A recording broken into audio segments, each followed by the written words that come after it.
പ്രശോഭിതം ഈ ജീവിതം, ആർദ്രമാം ദൈവസ്നേഹം നിറയും പൂവനം.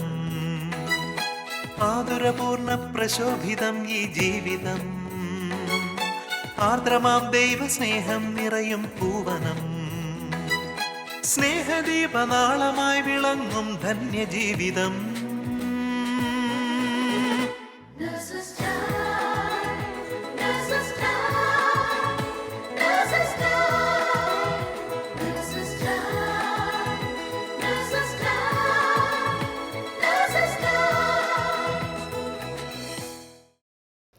ഈശോ മിശിഹായ്ക്ക് സ്തുതിയായിരിക്കട്ടെ. ഈശോയുടെ മഹത്തരമായ നാമം ഏവരാലും വാഴ്ത്തപ്പെടട്ടെ എന്ന പ്രാർത്ഥനയോടെ ഇന്നത്തെ നേഴ്സസ് ടൈമിലേക്ക് ഏവരെയും ഏറെ സ്നേഹത്തോടെ സ്വാഗതം ചെയ്യുന്നു.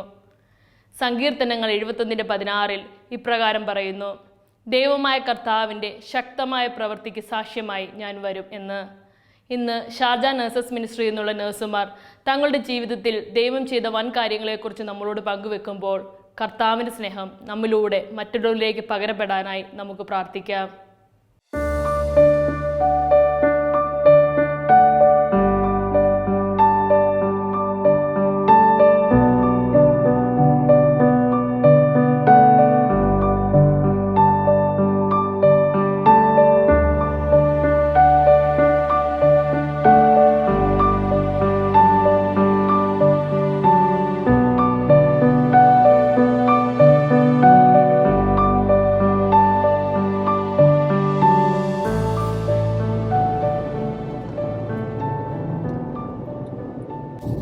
ചേച്ചിക്ക് ഓഫായിരുന്നോ?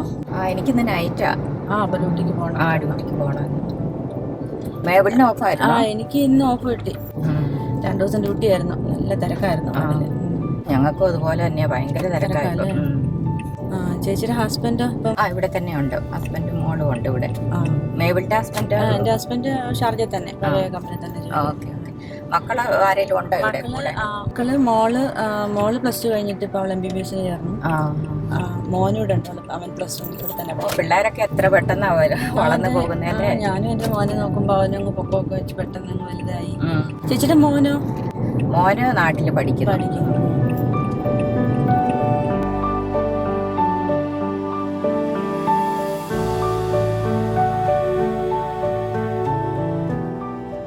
മേബിളിന്റെ വീട് ഇവിടെയല്ലേ? ഇവിടെ എന്നാ ശരി മേബിൾ. അയ്യോ, അതെല്ലാം ഇറങ്ങിട്ട് നമുക്ക് ചായ കുടിച്ചിട്ട് വേറൊരു ദിവസം ആട്ടെ. ചേച്ചി കണ്ടിട്ട് ഇത്തിരി നാളായില്ലേ, നമ്മളങ്ങനെ കാണാൻ പോറില്ല. സാലിച്ച് പെട്ടെന്നൊരു ചായ കുടിച്ചിട്ട് നമുക്ക് ചെറിയ സംസാരിച്ചു. ഓക്കെ.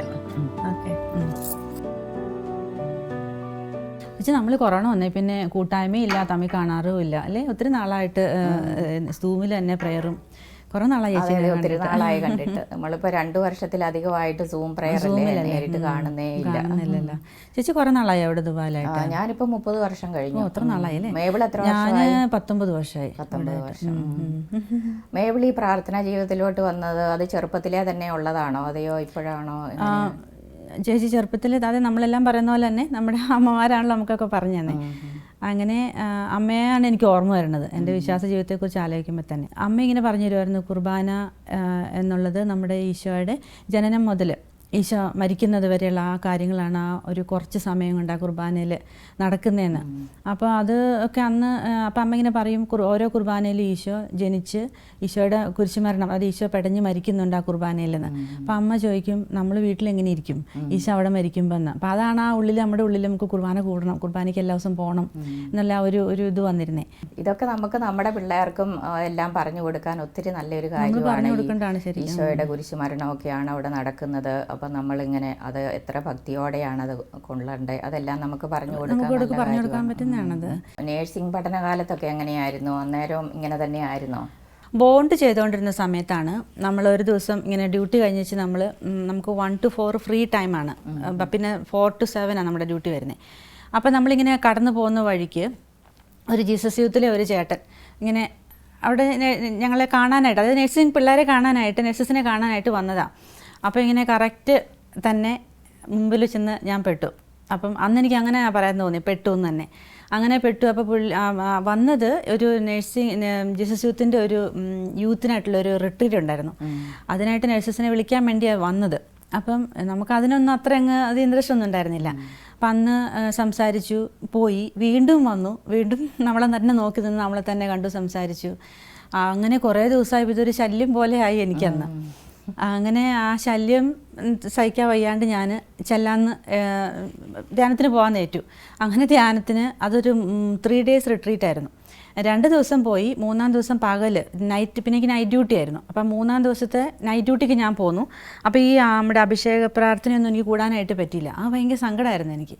അപ്പോൾ ധ്യാനമാണ് എനിക്ക് ഒരുപാട് അനുഭവമായിരുന്നു ധ്യാനം. അതായത് ആദ്യമായിട്ടാണ് ഞാൻ അങ്ങനെയൊക്കെ വെച്ചാൽ നമ്മളുടെ അത്ര പ്രായവും ഇത്രയും കൂടെയൊക്കെ വലിയവരും ഒക്കെ ആയിട്ടിരുന്ന് ഇത്രയും ഇതിൽ ദൈവത്തെ സ്തുതിക്കുക, ആരാധിക്കുക. അപ്പോൾ എനിക്കിതൊരു ഭയങ്കര അനുഭവമായിരുന്നു. ഇത്രയും നാളില്ലാത്തൊരു അനുഭവമായിരുന്നു അത്.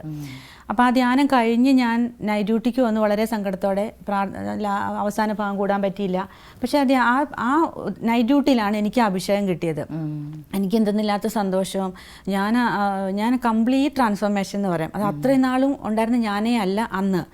അപ്പം അങ്ങനെ പിറ്റേ ദിവസം മുതൽ എനിക്ക് എന്താണെന്ന് അറിയുന്നില്ല, എനിക്ക് ഭയങ്കരമായ ഒരു ചേഞ്ച് എല്ലാ തരത്തിലും. എൻ്റെ ആത്മീയ ജീവിതത്തിലും ഞാൻ ബൈബിളൊക്കെ ഇത്ര ദാഹത്തോടെ വായിച്ചിട്ടില്ല. അപ്പോൾ ആ വായിക്കുന്ന ഓരോ വാക്കും എനിക്ക് കറക്റ്റായിട്ട് എനിക്ക് അതിൻ്റെ ഉള്ളിൽ നിന്നുള്ള അർത്ഥം തന്നെ മനസ്സിലാക്കിയൊക്കെ ഞാൻ ആദ്യമായിട്ട് അങ്ങനെ വായിക്കുന്നത്. അതൊരു വലിയൊരു അനുഭവമായിരുന്നു. അപ്പം പിന്നെ രോഗികളോടുള്ള സമീപനം, അപ്പോൾ ഇത്തിരി സമയം കിട്ടിയ ഞാൻ ഓടും ബൈബിൾ വായിക്കാൻ. പിന്നെ കണ്ട കുർബാനകളൊക്കെ വേറൊരു അനുഭവമായിരുന്നു. അതായത് നമ്മൾ കർത്താവിനോടുള്ള ഒരു സ്നേഹം എനിക്ക് ഭയങ്കര ഒരു വ്യത്യാസമായിരുന്നു. അപ്പം ഞാൻ പിന്നെ നമുക്ക് അവധി ഇത്തിരി ഒഴിവ് കിട്ടുന്ന സമയത്ത് ഞാൻ പള്ളിയിൽ പോയിരിക്കും. കർത്താവിൻ്റെ മുമ്പിൽ ഇരുന്ന് ഇങ്ങനെ പ്രാർത്ഥിക്കുമ്പം എത്ര നേരം ഇരുന്നാലും പോകുന്ന സമയമൊന്നും അറിയത്തില്ല. അപ്പോൾ അങ്ങനെ ഇരുന്നപ്പോഴാണ് എൻ്റെ ഉള്ളിലൊരു തോന്നൽ വന്നത്. ഒരുപക്ഷെ അതായത് നമ്മളിലുള്ള ദൈവസ്നേഹം എന്ന് പറയുമ്പോൾ നമ്മളിന്നത് പുറത്തേക്ക് ഒഴുകും. അപ്പോൾ അത് ഒഴുകുന്ന അവസ്ഥയായിരിക്കും. എനിക്ക് അന്നൊന്നും എനിക്ക് എന്താണെന്ന് മനസ്സിലാകുന്നുണ്ടായിരുന്നില്ല. അപ്പം എനിക്കിങ്ങനെ തോന്നി, ഞാൻ അറിഞ്ഞ ഈശോയെ എങ്ങനെ മറ്റുള്ളവരെ അറിയിക്കാം എങ്ങനെ ഇത് എന്ത് ചെയ്യുമെന്ന് എനിക്കറിയില്ല. എൻ്റെ ഫ്രണ്ട്സിനെല്ലാം എൻ്റെ കൂടെ കൊണ്ടുവരണം, ഈശോയുടെ അടുത്തേക്ക് കൊണ്ടുവരണം. അപ്പം ഇതെന്ത് ചെയ്യണം എന്നൊന്നും എനിക്കറിയില്ല. പക്ഷെ എനിക്കിങ്ങനെ ഇരുന്ന് പ്രാർത്ഥിക്കുമായിരുന്നു. അപ്പം അങ്ങനെ ഇരുന്നപ്പോൾ വെറുതെ എൻ്റെ കൂടെ ജോലി ചെയ്യുന്നൊരു കുട്ടി ഞാൻ പള്ളിയിലേക്ക് കയറിയപ്പം എൻ്റെ അടുത്ത് വന്നിരുന്നു. എന്നിട്ട് ഞങ്ങൾ പള്ളിയിൽ നിന്ന് ഇറങ്ങിയപ്പോൾ എന്നോട് പറഞ്ഞു, ഞാൻ മേബിൾ പള്ളിയിലിരിക്കണം എന്ന് ശ്രദ്ധിക്കാറുണ്ട്, അപ്പോൾ എനിക്കും തോന്നി പള്ളിയിൽ വരണമെന്ന്. അങ്ങനെ പിന്നെ ഞങ്ങൾ ഒരുമിച്ചിരുന്നു. പിന്നെ ഞങ്ങൾ ഒരുമിച്ച് പ്രാർത്ഥിച്ചു തുടങ്ങി. അപ്പോൾ അവൾ ഒരു ധ്യാനവും കൂടാതെ തന്നെ ദൈവം അവളെ സ്പർശിച്ച് അങ്ങനെ ഞങ്ങൾക്ക് രണ്ടുപേർക്കും ഒരേ തോന്നൽ, എങ്ങനെയെങ്കിലും എല്ലാവരെയും ഈശോയിലേക്ക് കൊണ്ടുവരണം എന്നുള്ളത്. അങ്ങനെ ഞങ്ങൾ ഇരുന്നപ്പം അപ്പോൾ ഈ ചേട്ടൻ ഞങ്ങളെ ജിസുത്തിലേക്ക് എന്നെ ധ്യാനത്തിൽ കൊണ്ടുപോയ ചേട്ടൻ വീണ്ടും വരുമായിരുന്നു. അങ്ങനെ ഞങ്ങൾക്ക് ജീസസ് യൂത്തുമായിട്ട് കണക്റ്റഡ് ആയി. അപ്പം നമ്മൾ അവിടെ ഇരുന്ന് എല്ലാവരും കൂടെ പ്രാർത്ഥിച്ച് അവർ നമ്മളെ ഗൈഡ് ചെയ്തു എന്താ ചെയ്യേണ്ടതെന്നുള്ളത്. അപ്പം ഞങ്ങൾ ഇതേപോലെ തന്നെ എൻ്റെ വാർഡിൽ നിന്ന് വേറൊരു ചേച്ചി, എൻ്റെ സീനിയർ ചേച്ചിയും വന്നു. ഞങ്ങൾ 3 പേരായി. ഞങ്ങൾ അങ്ങനെ നല്ല ഇതിൽ നമുക്ക് എന്തും കർത്താവിന് വേണ്ടി ചെയ്യാന്നുള്ള അന്നത്തെ നമ്മുടെ ചെറുപ്പപ്രായം എന്തും ചെയ്യാനുള്ള തയ്യാറെടുപ്പായിരുന്നു. അങ്ങനെ ഇതേപോലെ വേറൊരു നേഴ്സ് സ്കൂളിലും ഒരു കുട്ടി ഇങ്ങനെ തമ്പുരാൻ ഒരുക്കി വരുന്നുണ്ടായിരുന്നു.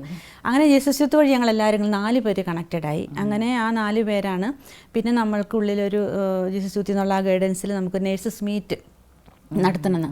അപ്പം നമ്മുടെ നാട്ടിൽ അവിടെ അന്നും അങ്ങനെ നേഴ്സസിൻ്റെ ഒരു കൂട്ടായ്മയൊന്നും അന്ന് ഉണ്ടായിരുന്നില്ല. അപ്പോൾ അങ്ങനെ അതിനു വേണ്ടിയിട്ട് ഇറങ്ങുവാണ് പിന്നെ. അപ്പോൾ എന്ത് ചെയ്യണം? അപ്പോൾ എല്ലാ നേഴ്സസ് സ്കൂളിലും പോകണം, എല്ലാവരോടും സംസാരിക്കണം. അപ്പം ഞങ്ങൾ ഈ 4 പേര് ഞങ്ങൾ മാറി ഞങ്ങൾ നമുക്ക് 1 to 4 ആണ് ഹോസ്റ്റലിലുള്ളവർക്ക് ഒഴിവ്. ഞങ്ങൾ 4 to 7 ഡ്യൂട്ടി. ഈ ഒരു സമയം കൊണ്ട് ഞങ്ങൾ ഓരോരോ നേഴ്സസ് സ്കൂളിലേക്ക് പോകാൻ തുടങ്ങി, ഓടാൻ തന്നെ തുടങ്ങി. കാരണം ഈ സമയം കൊണ്ട് എവിടെ വരെ പോയി എത്തുന്നു നമുക്കറിയില്ല. പക്ഷേ ഞങ്ങൾ അതൊക്കെ ഭയങ്കര ദൈവപരിപാലനയാണ്. ഞങ്ങൾ ആ സമയം കൊണ്ട് ഞങ്ങൾ തിരിച്ചു വരുന്നു.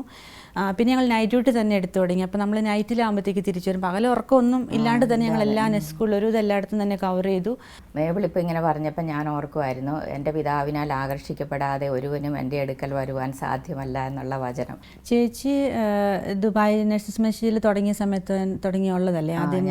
ആദ്യം മുതലേ നഴ്സസ് മിനിസ്ട്രിയിലുണ്ട്. ആദ്യം നഴ്സസ് മിനിസ്ട്രി തുടങ്ങിയത് നമ്മുടെ ദുബായ് പള്ളി വെച്ചാണ്. ഒരു കുറച്ച് നേഴ്സുമാരിരുന്ന് പ്രാർത്ഥിച്ച് അങ്ങനെ അവിടുന്നാണ് തുടക്കം.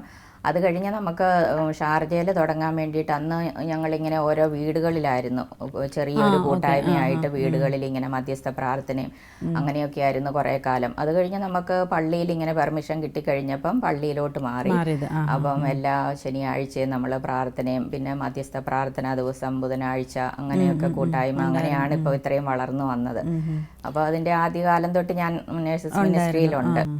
അപ്പം പ്രത്യേകിച്ച് എനിക്ക് ജോലി സ്ഥലത്താണെങ്കിലും ആദ്യമേയൊക്കെ നമുക്കിങ്ങനെ പലതരത്തിലുള്ള പല രാജ്യക്കാരുടെ ഇടയിലാണ് നമ്മൾ ജോലി ചെയ്യുന്നത്, പല മതവിശ്വാസമുള്ളവരുടെ. അപ്പം പലതരത്തിലുള്ള സ്വഭാവമുള്ളവർ ചിലപ്പം അവർ നമ്മളോട് ദേഷ്യപ്പെടും, ഇറിറ്റേറ്റഡ് ആകും. അപ്പം നമ്മളും മാനസികമായിട്ട് ചിലപ്പോൾ അങ്ങനെ നമുക്കും ഒരിത് വരും. പക്ഷേ ഞാൻ ഈ നേഴ്സസ് മിനിസ്ട്രി ചേർന്ന് പിന്നെ പലതും ഇങ്ങനെ കേട്ട് മനസ്സിലാക്കി. അപ്പം എനിക്ക് തോന്നും എൻ്റെ മുമ്പിൽ വരുന്ന ഓരോ രോഗിയും ഈശോയായിട്ട് കാണണമെന്ന്. അങ്ങനെ പലപ്പോഴും ഞാൻ കേട്ടിട്ടുണ്ട്. അങ്ങനെ നമ്മൾ അവരെ കാണുവാണെങ്കിൽ നമുക്ക് ആ ദേഷ്യവും വെറുപ്പും ഒന്നും നമുക്ക് വരികയില്ല. എത്ര വൃത്തിയാക്കാനാണെങ്കിലും അവരെന്തുമാത്രം ദേഷ്യപ്പെട്ടാലും നമുക്ക് അവരോടൊരു ദേഷ്യം വരത്തില്ല. അപ്പം നമ്മുടെ മുമ്പിൽ വരുന്ന ഓരോ രോഗിയും ഈശോയായിട്ട് നമ്മൾക്ക് കാണാൻ പറ്റണം. ചേച്ചി പറഞ്ഞാൽ ശരിയാണ്. നമ്മൾ നേഴ്സസ് മിനിസ്ട്രിയിലോട്ട് വന്നു കഴിയുമ്പോൾ നമുക്ക് നമ്മുടെ നേഴ്സിംഗ് ഒരു വിളിയാണ്, എന്താ പറയുക, ഒരു പ്രൊഫഷൻ മാത്രമല്ല, ഒരു വൊക്കേഷൻ ആണെന്നുള്ള ഒരു ഇതിൽ നമ്മൾ ശുശ്രൂഷയെ തന്നെ വന്ന ഒരു വ്യത്യാസം. ഞാനും എനിക്കിങ്ങനെ ഒരുപാട് അനുഭവങ്ങൾ അങ്ങനെ ഓർമ്മയിൽ വരുന്നുണ്ട്. ഒരു അനുഭവം പറയുകയാണെങ്കിൽ, ഞാൻ പഠിച്ച് ജോലി തുടങ്ങിയ സമയത്ത് അന്ന് ഞാൻ വർക്ക് ചെയ്തിരുന്ന ലേബർ റൂമിലായിരുന്നു. അപ്പോൾ അവിടെ ഈ OPD-ന്ന് പേഷ്യൻസിനെ ഫീറ്റൽ ഹാർട്ട് കേൾക്കാനായിട്ട് വിടും. അത് എയർലി അന്ന് ഇന്നത്തെ പോലെ അൾട്രാസൗണ്ട് ഒന്നുമില്ല. ഇപ്പോൾ ഓരോ ചെക്കപ്പ് അങ്ങനെയൊന്നും ഉണ്ടായിരുന്നില്ല. അപ്പം നമ്മൾ അൾട്രാസൗണ്ട്, നമ്മുടെ ഒരു ഡോപ്ലർ എന്ന് പറഞ്ഞ മെഷീൻ വെച്ച് നമ്മൾ ഹാർട്ട് ബീറ്റ് കേൾക്കുമായിരുന്നു. അപ്പം സാധാരണ ഈ അമ്മമാർക്കത് കേൾക്കുമ്പോൾ പലരും വലിയ സന്തോഷം, ആദ്യമായിട്ട് ഹാർട്ട് ബീറ്റ് കേൾക്കുമ്പോൾ. അപ്പം അങ്ങനെ ഒരുപാട് രോഗികൾ അങ്ങനെ വന്ന് പോകാറുണ്ട്. അപ്പോൾ ഒരു ദിവസം ഇങ്ങനെ ഒരു രോഗി, അത് ഞാൻ ഈ ധ്യാനമൊക്കെ കൂടി കഴിഞ്ഞിട്ടുള്ള സമയം, അതാണ് ആ വ്യത്യാസം ഞാൻ പറഞ്ഞത്. കാരണം മുമ്പ് ഞാൻ അങ്ങനെ രോഗികളെ ഫേസ് ചെയ്തിട്ടുണ്ട്, അത് കഴിഞ്ഞിട്ടുള്ള വ്യത്യാസമായി പറഞ്ഞു. അപ്പോൾ ഞാൻ ഹാർട്ട് ബീറ്റ് നോക്കി കഴിഞ്ഞ് ഹാർട്ട് ബീറ്റ് കേട്ടപ്പോഴും അത് ചെറിയ കുട്ടിയായിരുന്നു, ഒരു അധികം പ്രായമില്ലാത്ത, അതിന് സന്തോഷമില്ല. അപ്പോൾ ഞാൻ ചോദിച്ചത് എന്താ ഹാർട്ട് ബീറ്റ്, അത് കുട്ടിയുടെ ഹാർട്ട് ബീറ്റ്. അപ്പോൾ സിസ്റ്റർ, ഈ കുട്ടി എനിക്ക് വേണ്ട, ഞാൻ കളയുക, കാരണം മൂത്ത കുട്ടി ചെറുതാ എന്ന് പറഞ്ഞു. അപ്പോൾ അന്നേരമാണ്, അതോ പണ്ടാണ് ഞാനത് കേട്ടാലും ഒരു പക്ഷേ എന്തെങ്കിലുമൊക്കെ സംസാരിക്കും, എന്നാലും ഇപ്പോൾ അതിൻ്റെ ഉള്ളിൽ അന്ന് ഞാൻ ജീസസ് യൂത്തിനോട് കണക്ട് ചെയ്ത് പ്രവർത്തിച്ച് പ്രോ ലൈഫിലും ഒക്കെ ഉണ്ടായിരുന്നു. അപ്പോൾ ആ ജീവൻ്റെ വില എന്നുള്ളൊരിതിൽ, അപ്പോൾ അവരുടെ ആ രീതിയിൽ അവരോട് സംസാരിക്കാൻ പറ്റിയെന്ന്. അപ്പോൾ അങ്ങനെ സംസാരിച്ചു, വചനങ്ങൾ പറഞ്ഞു സംസാരിച്ചു. അപ്പോൾ ഈ മൂത്ത കുട്ടി നടക്കണ്ടായിരുന്നു അതിൽ. അപ്പോൾ ഞാൻ പറഞ്ഞു, ഈ മൂത്ത കുട്ടിയെ നമുക്ക് കൊല്ലാൻ പറ്റുമോ? അയ്യോ ഇല്ല. അപ്പം അങ്ങനെ, അപ്പോൾ അതേപോലെ ഒരു കുഞ്ഞ് തന്നെയാണ്. അതിപ്പോൾ 7-8 വീക്സ് ഉണ്ടാകുന്നല്ലോ, എങ്കിലും അതിനും ഈ കുട്ടിക്കുള്ള എല്ലാം ഉണ്ട്. ഈവൻ ഇപ്പം മോള് ചിന്തിക്കുന്നത് പോലെ അതിനുള്ളിൽ തോന്നുന്നുണ്ട്, ആ കുട്ടിക്ക് ഉള്ളിൽ തോന്നിയിട്ടുണ്ട്. അത് അങ്ങനെയൊക്കെ പറഞ്ഞ് കുറേ സംസാരിക്കാൻ പറ്റി കഴിഞ്ഞപ്പോൾ അതിൻ്റെ മനസ്സങ്ങ് മാറി.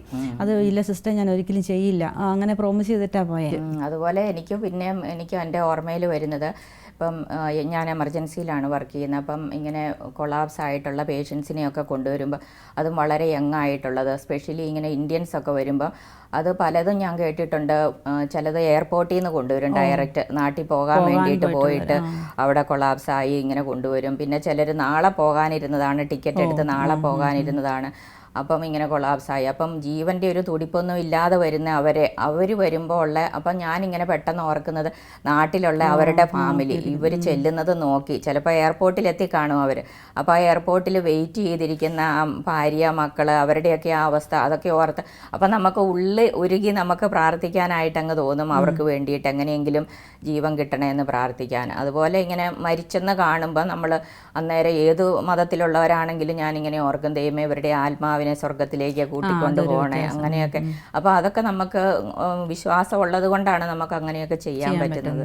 ശരി ചേച്ചി, ഞാനും ചേച്ചി പറഞ്ഞപ്പോഴാണ് വചനം ഓർക്കുന്നത്. മത്തായി 25:40, ഈ എളിയ സഹോദരിൽ ഒരുവന് ചെയ്തു കൊടുത്തപ്പോൾ നീ എനിക്ക് തന്നെയാണ് ചെയ്തതെന്ന്. അപ്പോൾ ഞാനും ഓർക്കാറുണ്ട് ആ കൊറോണ ആ സമയത്ത് കൊച്ചു കാര്യങ്ങൾ, അത് ഒരു പക്ഷേ അതൊരു വലിയ കാര്യമായിട്ട് രോഗികൾക്ക് അത് നമുക്ക് ചെയ്യാൻ പറ്റിയത് നമ്മൾ കർത്താവിനെ അറിഞ്ഞുകൊണ്ട് മാത്രമാണ്. അത് എനിക്കൊരു ഇൻസിഡൻറ്റ് എനിക്ക് ഓർമ്മ വരുന്നത്, ആ സമയത്ത് ഒരു രോഗി വീണിട്ടാണ് കൊണ്ടുവന്നത്, ഹോസ്പിറ്റലിൽ കൊണ്ടുവന്നപ്പം കൊറോണ പോസിറ്റീവ് ആയിരുന്നു. അപ്പോൾ വീണ് പാരലൈസ്ഡ് ആയിപ്പോയായിരുന്നു, ഇൻറ്റുബേറ്റഡ് ആയിരുന്നു. അപ്പം കുറേ ദിവസം ICUലുണ്ടായിരുന്നു. അപ്പോൾ ICUയിൽ എക്സ്റ്റുബേറ്റ് ചെയ്ത് കഴിഞ്ഞപ്പം ഒരു സൈക്കോസിസ് സ്റ്റേജിൽ പോലെ ആയിപ്പോയായിരുന്നു. അപ്പോൾ ആദ്യം കുറേ ദിവസം വയലൻ്റ് ആയിരുന്നു. അപ്പോൾ കുറേ ദിവസം കഴിഞ്ഞപ്പോൾ അപ്പോൾ റിലേറ്റീവ്സ് ആരും ഇല്ല, റൂമിലുള്ള റൂംമേറ്റ് മാത്രമേ ഉള്ളൂ, ഇവിടെ വേറെ ഫ്രണ്ട്സ് ഒന്നുമില്ല, വേറെ റിലേറ്റീവ്സ് ഒന്നുമില്ല. അപ്പോൾ അത് കുറേ ദിവസം കഴിഞ്ഞപ്പം വാർഡിലേക്ക് മാറ്റി. അപ്പോഴും ഈ ഒരു ഇമ്പ്രഷനായിരുന്നു, അതായത് പറയുന്നത് ആർക്കും മനസ്സിലാകുന്നില്ല, ഭയങ്കര വയലൻ്റാണ്. അപ്പോൾ ആ ഒരു ഇമ്പ്രഷനിലാണ് എനിക്ക് ഈ രോഗിയെ കിട്ടുന്നത്. അപ്പോൾ അവിടെ ചെന്ന് പറയുന്ന ഭാഷ ഏത് ഭാഷയാണെന്ന് പോലും നമുക്ക് തിരിയുന്നില്ല. അപ്പോൾ അടുത്ത് നിന്ന് സംസാരിച്ചപ്പോഴാണ് ഇവൻ കൈ രണ്ടും കെട്ടിയിട്ടിട്ടുണ്ടായിരുന്നു. അപ്പോൾ അതൊന്ന് അഴിച്ചു തരാനാണ് പറയുന്നത്. ഞാൻ ഒന്നും ചെയ്യില്ല, കൈ ഒന്ന് അഴിച്ചു. അപ്പോൾ ഞാൻ പതുക്കെ കൈ അഴിച്ചു നോക്കി, അയച്ചു നോക്കി കഴിഞ്ഞപ്പോൾ എന്നോട് ചോദിക്കുന്നത്, ഞാൻ ശ്രദ്ധിച്ചപ്പോൾ എനിക്ക് മനസ്സിലായത് ക്രിസ്ത്യൻ ആണോ എന്നാണ് ചോദിക്കുന്നത്. അപ്പം ഞാൻ ക്രിസ്ത്യനാണെന്ന് പറഞ്ഞു. അപ്പോൾ ജീസസിനെ അറിയുമെന്നും ചോദിക്കുന്നത് നമുക്ക് ശരിക്കും തിരിയുന്നില്ല. കുറേ സമയം ചിലവഴിച്ചപ്പോൾ ക്രിസ്ത്യൻ ആണോ, ജീസസിനെ അറിയോ ചോദിക്കുന്നത്. ജീസസിനെ അറിയാം എന്ന് പറഞ്ഞപ്പം അവനുണ്ടായിരുന്ന ആവശ്യം പ്രാർത്ഥിക്കുക, എനിക്ക് വേണ്ടി ഒന്ന് പ്രാർത്ഥിക്കുന്നതാണ്. അവന് കാലനക്കാൻ പറ്റുന്നില്ല.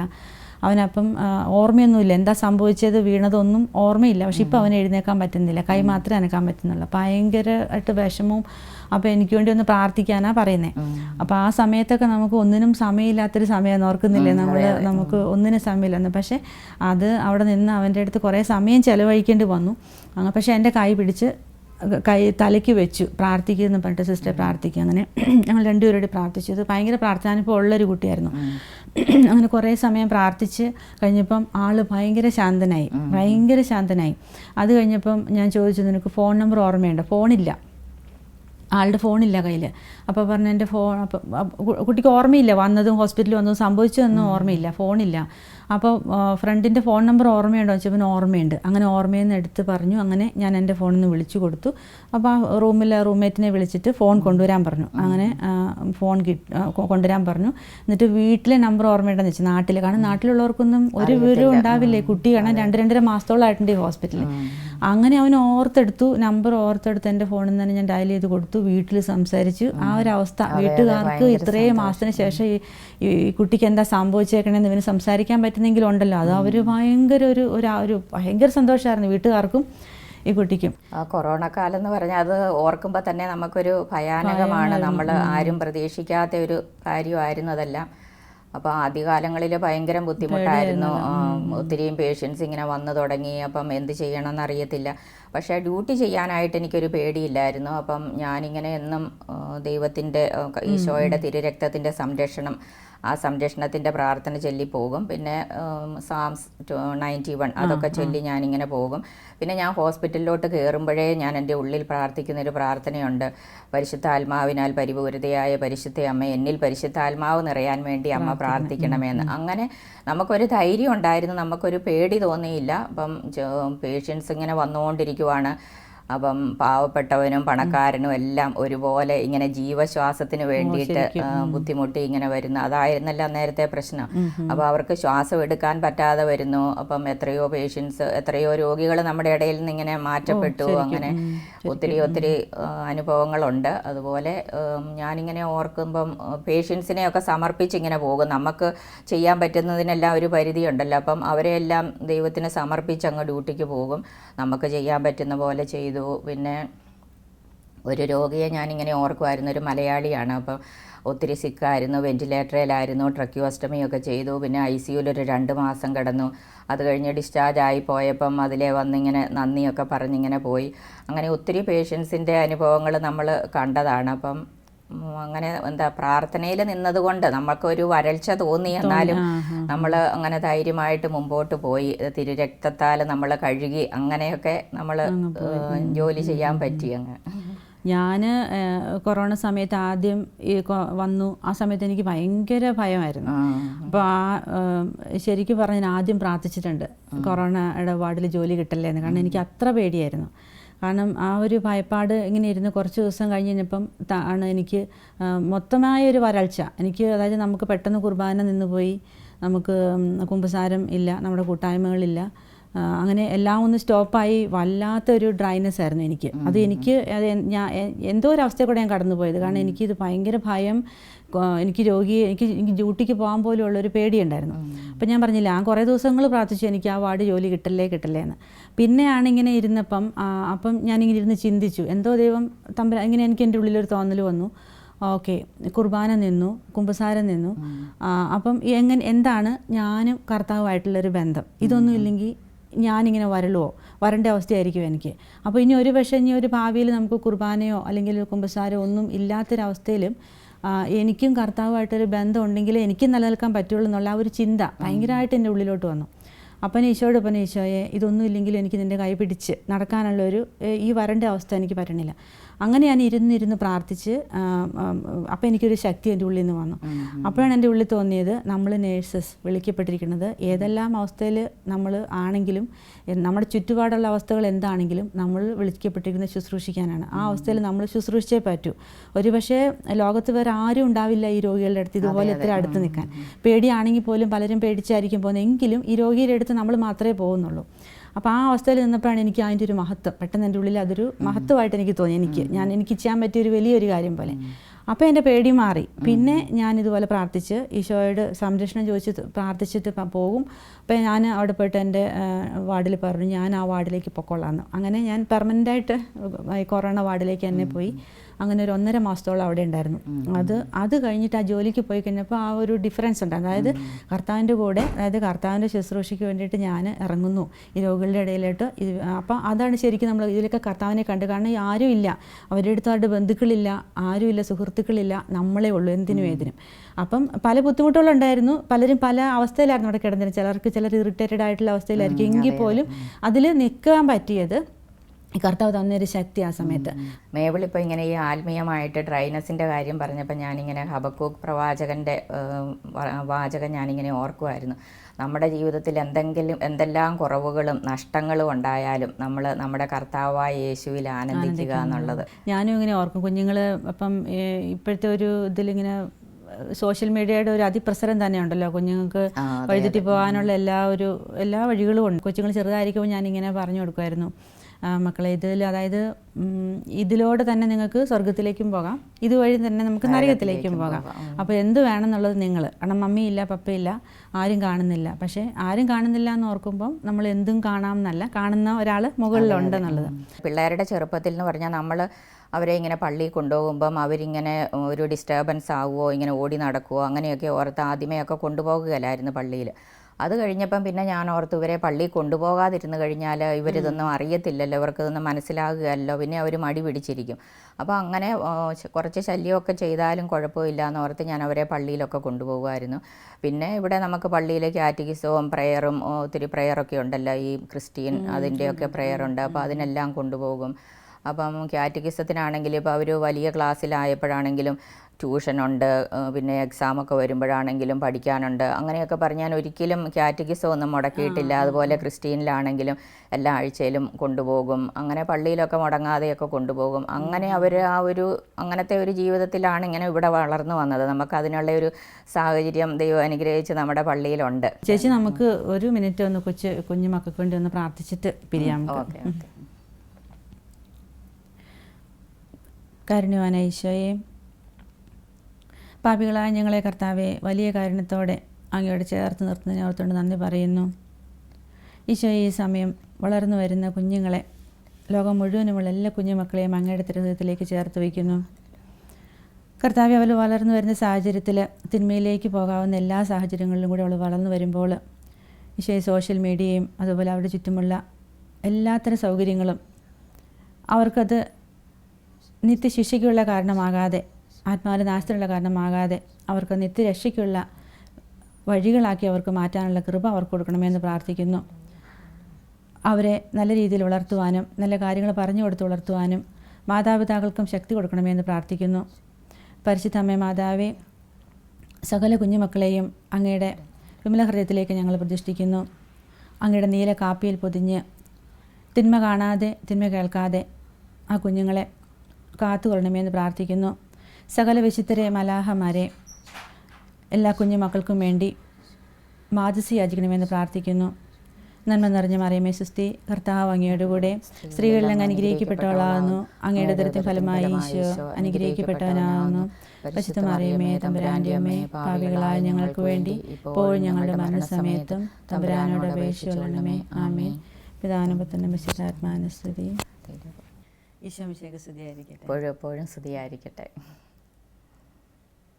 മഹാമാരിയുടെ സമയങ്ങളിൽ ഇവരിലൂടെയും ലോകമെമ്പാടുമുള്ള സഹൽ നഴ്സുമാരിലൂടെയും ദൈവം ഈ ലോകത്തെ അനുഗ്രഹിച്ചതിനെ ഓർത്ത് നമുക്ക് അവിടത്തോട് നന്ദി പറയാം. നാം കേൾക്കുന്ന ഓരോ വചനപ്രഘോഷണങ്ങളിലൂടെയും ജീവിത സാക്ഷ്യങ്ങളിലൂടെയും ഈശോയുടെ ധാരാളമായ കൃപകൾ നമ്മിൽ ചൊരിഞ്ഞിരിക്കുന്നു. അവ ദൈവമഹത്വത്തിനായി ഉപയോഗിക്കുമ്പോൾ വിശുദ്ധ പൗലോസ്ലീഹായെ പോലെ ഞാനല്ല, എന്നിലുള്ള ദൈവകൃപയാണ് അധ്വാനിച്ചതെന്ന് നമുക്കും പറയാൻ സാധിക്കും.